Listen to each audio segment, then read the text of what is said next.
In this video, I want to tell you a story about a guy who saved 50 lives because he chose to lead with humility. The dramatization of this is super cool. And I wrote it sort of in a drama form to where it was surrounded around this captain. Anyway, this king had gotten sick and he was trying to figure out, am I going to die? And the best way to do that is to find some prophet and let them throw the dice, whatever the thing is that they did, but they would get in touch with God and God would say, yep, you're going to die, or no, you're going to recover. The first two captains had gotten burned up. They went over to the prophet's house and got burned up. So I was thinking, that third captain, he's heard all these reports about these first two groups of men. They had a battalion like of 50 men and a captain. And he's heard that the first two that have gone over there, something weird fire has fallen down from the sky and burned them all to death.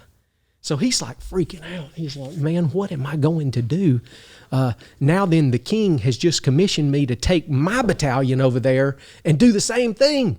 And I'm thinking, 2 for 2, it's going to be 3 for 3. I'm fixing to die. And if I don't go do it, then the king's going to kill me. That's treason. If I'm not obeying what the king says, now he's going to kill me. So he's in a bad place.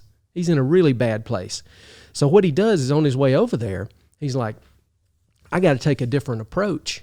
I cannot go over here and address this prophet and tell him he's coming back to the palace with me to talk to the king. I can't do that. So what he does is really, really cool. The first two guys go over there and say, you're coming with me. Yeah. It's over. Well. It doesn't end well. That's right. Yeah. So this guy on his way over there, he's like, I got to, as he approached the house, he's like, I got to do something different. So he's real quiet. And it says, the Bible says he approaches and he kneels, bows down.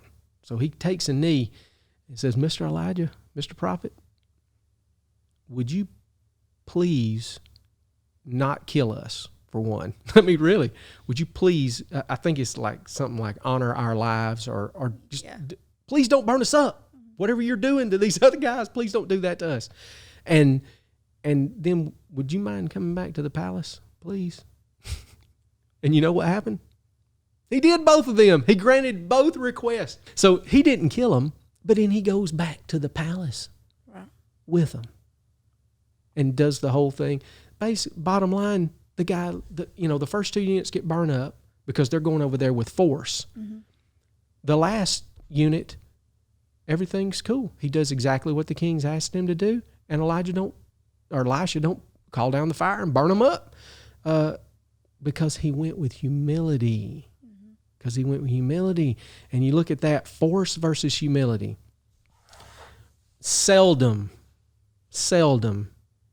do you have to use force. It winds up getting used a lot, but seldom do you have to use force. If we just back up, get in that good leadership position where don't get so angry. You can control your emotions. You can listen to what's going on around you. You can you can put your ego aside. Seldom do we have to use force. And I wrote, you think you have the upper hand. You think you're more powerful. And you think you know how someone will react. That's up here. Mm-hmm. You think all these things.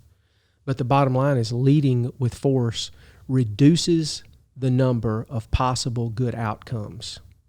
You narrow, when you go to force something, you narrow the possibility of what can happen.